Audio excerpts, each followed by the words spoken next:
Hey guys, so today is going to be a pregnancy update. Finally, I know. The last pregnancy video that I posted on here from myself was my pregnancy story, how we conceive, the struggles to conceive, and all of that good stuff.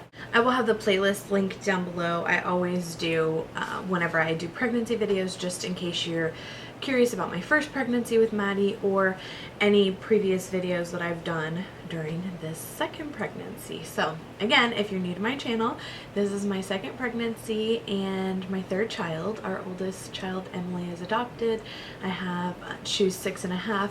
Our middle child now is Madeline. She is 2.5, almost 3. They're both almost 3 and 7. And this is the third baby. It's crazy. I can't believe it. So as of today, I am 30 weeks and 5 days, which makes it about 8 weeks since I've actually updated my pregnancy vlog, which is crazy to me. I was looking at how many times I updated during my first pregnancy, and I definitely updated a lot more. I think once you go through a pregnancy, and it's your second or third or however many, you know, even though every one of them is different, you definitely do experience some of the same things, and talking about them seems a little redundant and repetitive to me. But I do enjoy doing these and updating you guys because a lot of you guys are curious about a lot of different things. And even though I daily vlog here on my vlog channel and I talk about a lot of those things, not everyone watches my daily vlogs. So here we go. 30 weeks, 5 days, third trimester for sure. And it says I have 66 more days to go. So I have had one doctor's appointment within the last few weeks. Well, I take that back. I've had several doctor's appointments within the last few weeks. And not even just a few weeks, like 2, meaning since my last pregnancy update. So I'm just going to kind of talk about each of my doctor's visits, how they went, test results, things like that, and then go from there and answer a few questions. So after my last update, which was around 23 weeks, I had to do my glucose test. I failed the 1-hour test, which I kind of anticipated because I failed the 1-hour test with Maddie. And so I kind of anticipated failing the test. Not a big deal. I was like, okay, a little nervous. The first time I cried with Maddie, I cried. I was like, I can't have gestational diabetes. Like, what am I going to do? Blah, blah, blah. And I was a bit heavier with Maddie than I am now. Probably about 20-30 pounds or so at that point in my pregnancy. And so I was probably like 30 pounds heavier with Maddie than I was this time. So I was like, well, I lost a little bit of weight. Maybe it'll help me, you know. Turns out with Maddie's pregnancy, I did not have gestational diabetes. I passed the 3-hour glucose test, no problem.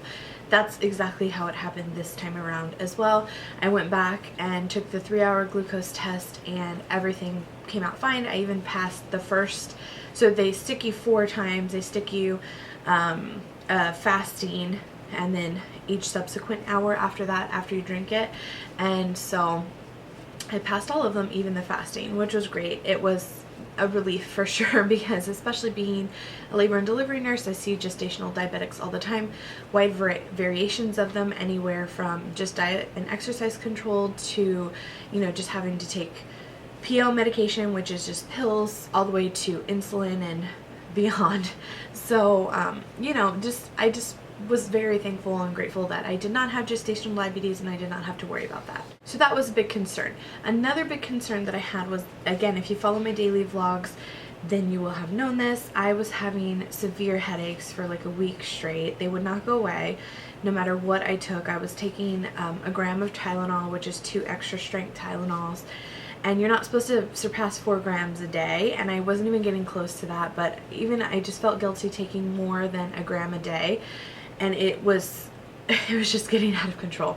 It was to where I couldn't lay down, I couldn't sit up, I couldn't lean back, I couldn't drive, the sun was bothering me, everything was bothering me, and it would go all the way from just like a minor little pounding to like a full-blown, what I would feel like is a migraine, even though I've never truly experienced migraines. So that was a huge concern as well. I was really concerned about preeclampsia and PIH, which is pregnancy-induced hypertension, and just things like that. I had been seeing spots at one point.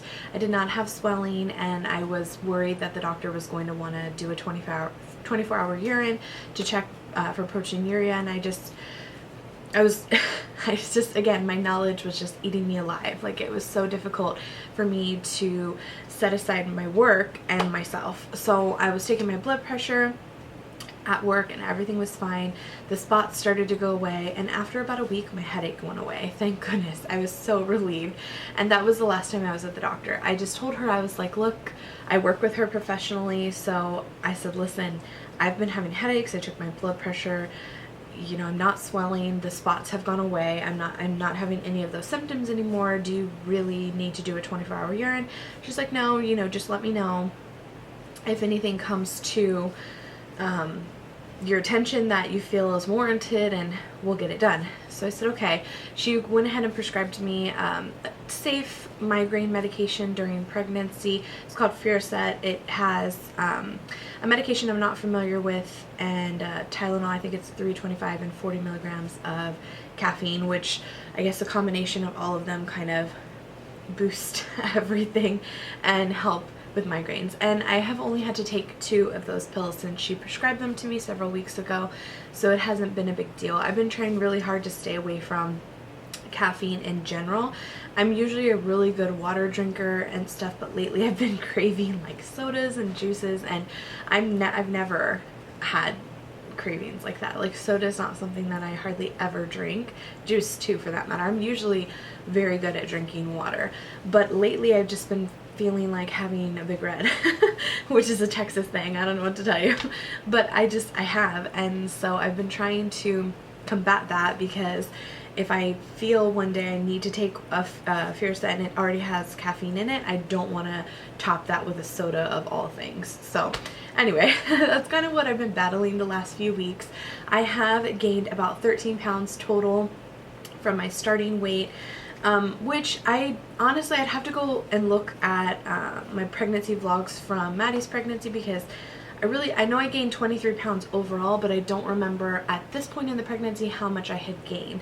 I feel like I'm gaining it quicker now than I did with Maddie, because right around 32 weeks I got so swollen with Maddie and I gained like 10 or 15 pounds. So like quickly, because it was all fluid, and then immediately after I delivered I lost it all. So I kind of feel like I'm gaining true weight from the junk and stuff that I've been eating this time around versus last time, but it's hard to say. My body feels different this time too. Like, I remember having hip pain with Maddie, and it would be so bad that I would like stand up from a chair or from the sofa or something, and like my right hip would give out on me, and I still sometimes have that pain, but this time around my hips ache and they throb and they just feel awful. And I'm having an awful time sleeping because of that, so I toss and turn all throughout the night, and it's just I've got body pillows all around me, and my belly is different this time, and I talked about that before. My belly is definitely different this time. I'm carrying a lot higher than I was with Maddie. I'm a little bit more, like, I feel like my belly's protruding more than it was more rounded last time. I feel like it's just straight out there this time. And I don't know if it's just because I'm carrying a different gender, or if it's just because it's a different pregnancy.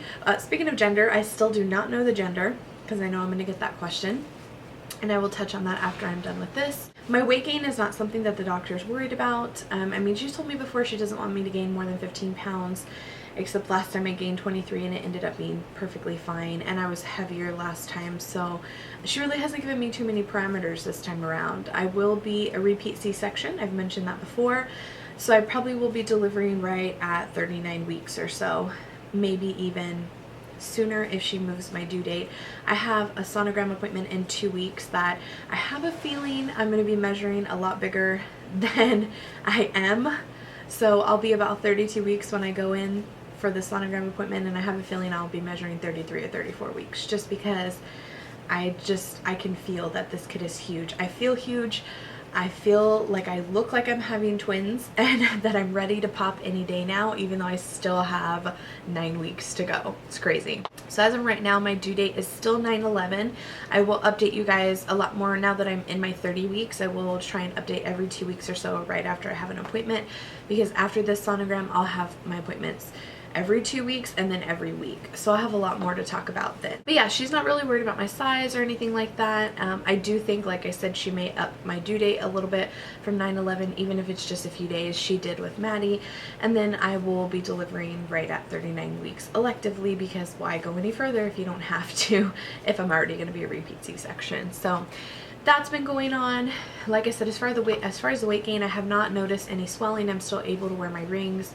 My feet have not been swollen at all, which is a great thing. When I was swollen last time, I was so uncomfortable. It hurt so bad from the skin stretching that I'm glad that I'm not experiencing that yet, but I still have quite a ways to go, so we'll kind of see. The top of my belly is stretching quite a bit. I've noticed I've got stretch marks a little bit higher than I did last time, and that is painful, because the second I eat something, it stretches my stomach even more, and it does get pretty painful. So that's been an ailment that I'm not used to, and again, I think it's just because I'm carrying more like towards the front instead of kind of on my sides, and I don't, again, know what that is from, but it is what it is. So gender. I have not found out the gender. I had a couple questions in my last video. I don't know if I made this clear or not. Andres does know the gender. He has not told me yet. By choice, I am choosing not to do a gender reveal party or find out what the gender is until delivery. I am pretty sure I made up my mind on that. For a little while, I was going back and forth whether I wanted to have a gender reveal party or not. I don't really feel the need to. I think it'll be such a fun surprise to find out in the delivery room. So yep, that's what I'm doing. What we have done is, since I don't know the gender, we went to Babies R Us and we picked out gender neutral stroller, swing, and a rocker. I think that's it. Yeah, and then we picked out a set of girl furniture and a set of boy furniture, and then he went to go get everything. So he's either going to buy the girl furniture or the boy furniture and go from there. I had a lot of questions about why we would not use Maddie's old furniture. And initially, if it were a girl, I had planned on using her crib because I love it. It's beautiful. However, it's a convertible crib. And right now she is in a toddler bed just because the toddler bed that we bought her was like 40 bucks. And her crib mattress fit in it, versus the little piece of railing that attaches to the crib was like $120. So just to be cost effective, it was cheaper to buy a toddler bed than to buy the piece to convert her crib to a toddler bed. So her crib is still in her room because I do plan on allowing her to grow with it. We are going to let her lay in it as a day bed pretty soon and then convert it to the double bed that it is intended to be for however long she can use it. So to me, it's like either we use the crib if we have a girl for the girl, and then we have to buy Maddie furniture, or we buy new furniture for the girl and then move on. And then of course, if it's a boy, the crib has bows and princess crowns all over it. So that wasn't going to work. So yeah, I mean, I know it's, you know, more cost effective and stuff, but for right now, for the time being, I also had a lot of questions about where the baby was going to sleep. We are not converting the girls' rooms into nurseries. They are keeping their rooms. We are converting the loft area into a bedroom. And somebody mentioned about the loft being larger than the other rooms, and so maybe Emmy should have it. It won't be larger because of the way, like, the studs or whatever that are in the wall, where the extra wall will have to go, where the built-in wall will have to go, it will make the room pretty much the same size as the rooms that the girls have right now, which is not super big, but we do plan on moving eventually. Our goal is within 5 to 10 years to get our forever home, a home that will allow the kids to grow up with plenty of space and have everything that we want in it, but that is down the line. For right now, we are perfectly fine where we're at. The loft is actually meant to be a 4th bedroom. When we built the house, we had the option of having that as a 4th bedroom, and we never thought in a million years we would have 3 kids as quickly as we did. So, you know, it's one of those things, like, if I had known the future, I would have had it built in the first place, and we didn't. Who could know? So we will be converting that loft, but it won't be until probably January or February, just because of, I don't know, everything that's going to go on. We had Maddie in our bedroom for like 3 months before she actually slept in her nursery, and we'll use the pack and play for the baby, and here she will sleep in here with us. And then we'll convert the room and get furniture and everything going in there, and here she will have his or her own nursery. It's really weird to say that because I'm so used to like knowing the gender, but anyway. And then there'll be a little bit of space, kind of half of the loft will still be empty where there's a cutout on our staircase that I do plan on moving my Etsy stuff to. So there'll be a computer with a desk, and all of my Etsy stickers and my cutting machines and all that good stuff will be out there as like a little office. Since nobody will really come up here anymore, we'll all kind of stay downstairs. Since our whole upstairs will be bedrooms, there'll be really no reason for us to have company and whatnot up here. So that is the plan with the nursery, because I got a lot of questions about that. A lot of people are just so confused on what we plan on doing. We plan on getting a bigger house and all this stuff, and that's just not realistic for us right now, because the type of house that we want and square footage wise, and it would just be a little out of our comfort zone price wise as to what we want to pay at this moment in time. So now that the gender thing is out of the way, cravings. I have had a lot of cravings, but again, it's not anything specific. Like, I have not been having pickles over and over and over again, or, you know, oranges over and over and over again. One thing I have had is a lot of fresh fruit. Watermelon, pineapple, cantaloupe has pretty much stayed consistently cut in our house for the last 2 months or so, and that's pretty much what I've been snacking on, although I have been eating bad. Like, Sonic has been something that I've liked with chili cheese tater tots and a limberry slush, which is like so sugary and so fattening, and I just have had a really hard time staying in control when it comes to eating out and stuff. So that has been one big thing that I've struggled with pretty much the entire pregnancy this time, and I don't know if it's in my head because I know it's my last one and I want to lose all this weight after, so, you know, dig in. That's a dumb reason, I know, but I kind of feel like that's what's in my head right now. I know it's crazy. But other than that, I haven't had too many just straight up cravings, which hasn't been too bad. Another thing, I talked about stretch marks. I have been using the bio oil, which is something that I used when I was pregnant with Maddie, that I already had stretch marks on my belly to begin with before I even got pregnant the first time. So being pregnant just kind of exacerbated them. I have not noticed any more stretch marks on my pregnancy, on my belly this pregnancy until recently. Like I said, I have a couple up on the upper parts of my belly that are kind of red that I have noticed have popped up. The rest of them have just kind of stayed there from when I was pregnant with Maddie, which again, kind of grateful for. But then again, I don't care, because I never in a million years plan on being in a bikini or anything. I mean, it's just a fact.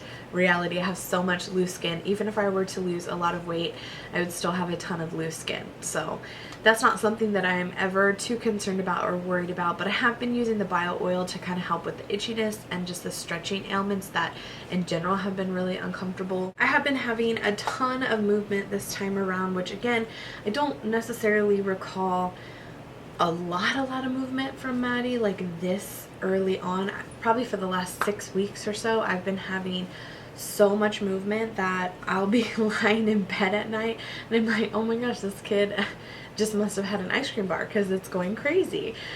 So that's a little strange to me that it's so different, which kind of makes me feel like it may be a boy, because a lot of things have been different this time around.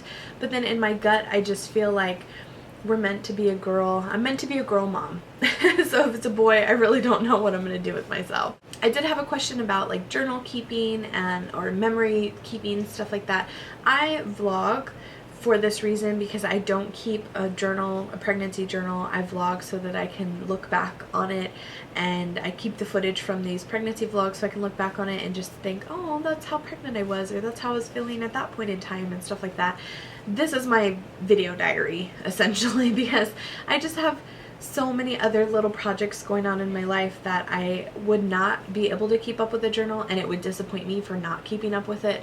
So I just don't even mess with it. And then I do have baby books for all the kids that I do kind of you know, write stuff in and whatnot. And I also wanted to get, I saw something on Instagram about the Erin Condren horizontal planner, how people would like put a picture and then write a little blurb for the day, or you know, stuff, family stuff like that. I'm considering doing that as well, but just an actual pregnancy journal I have not touched on. We also got a lot of questions specifically about a boy name, and I think it's just because Andres has such a cultural Hispanic Mexican name.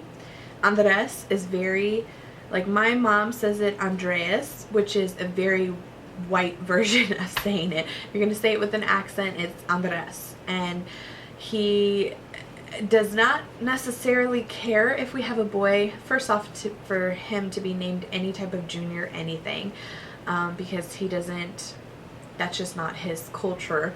And then second, he doesn't really care for many of the Mexican Hispanic names.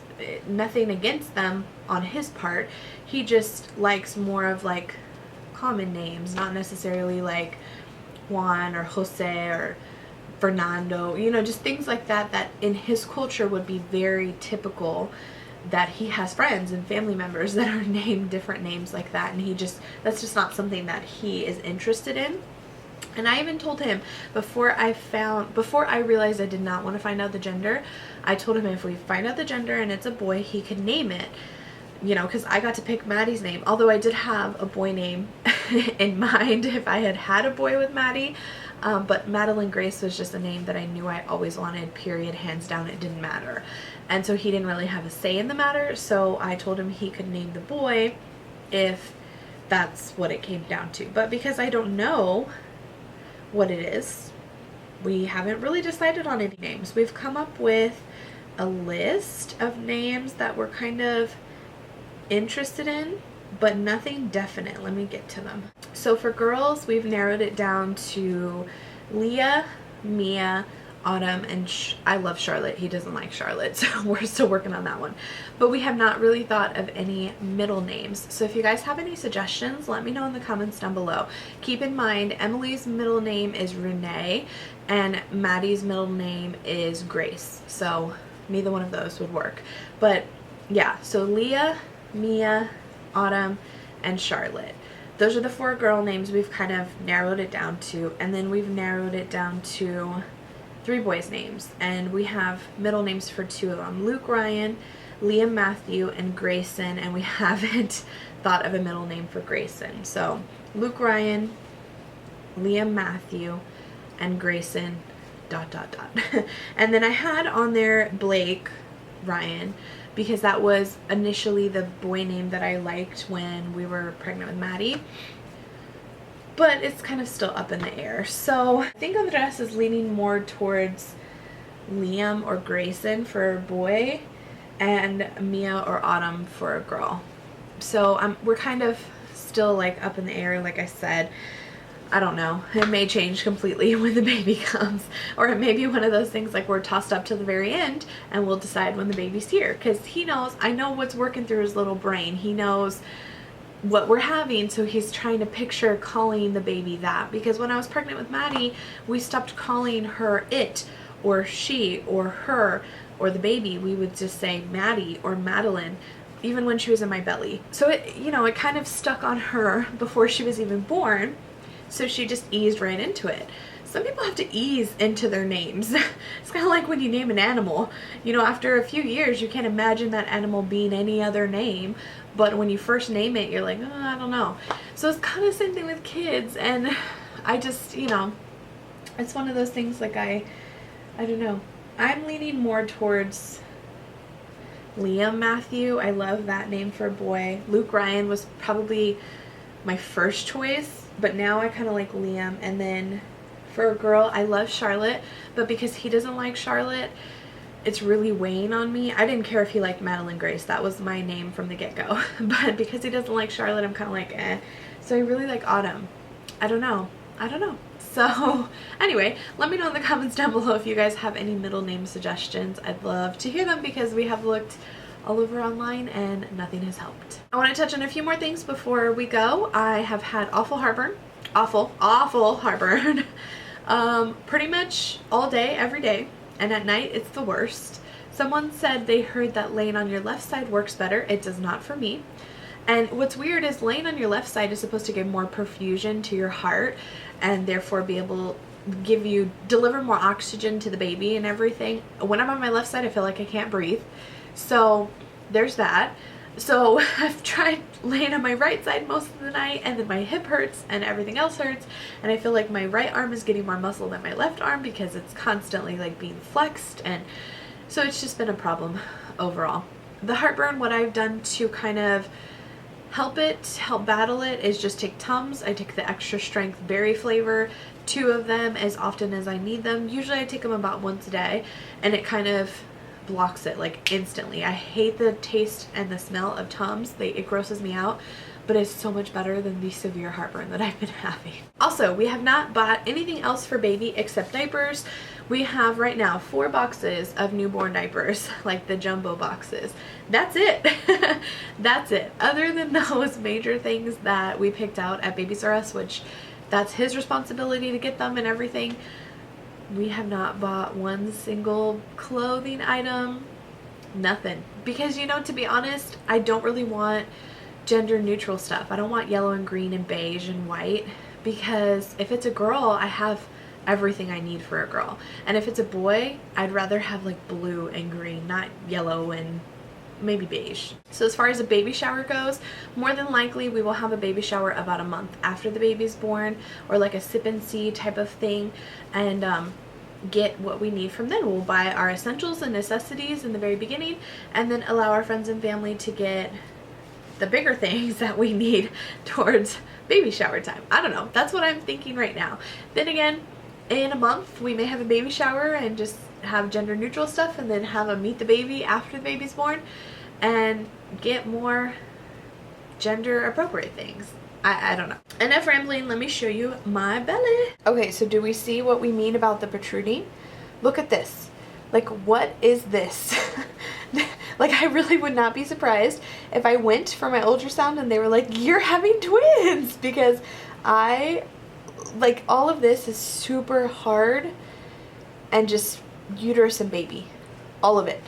And all of this down here is extra skin.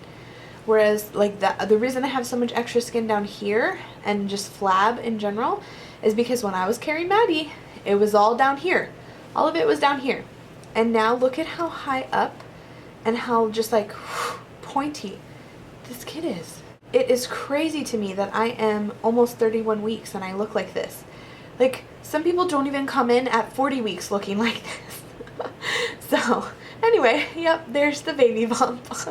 So anyway, hopefully you guys enjoyed this pregnancy update. Like I said, I will start updating every 2 weeks or so from here until delivery, just so I can kind of catch up on like my appointments and things like that, how they go, what the doctor says, if she moves my date, gaining weight, just, you know, all those basic things. So anyway, like I said, I hope you guys enjoyed, and we will see you in the next one. Bye!